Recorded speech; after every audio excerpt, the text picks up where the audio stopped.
Kronologi Kapolsek Arjasa, meninggal dunia usai kecelakaan tunggal, alami serangan jantung.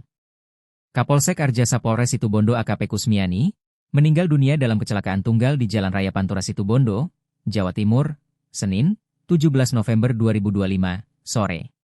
AKP Kusmiani meninggal dunia setelah mobil dinas yang dikemudikan menabrak pohon di pinggir Jalan Raya PB Sudirman, Kelurahan Patokan, Kabupaten Situbondo.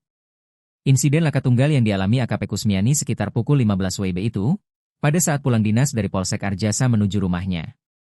Namun di tengah perjalanan, mobil dinas yang dikendarai hilang kendala dan akhirnya menabrak pohon.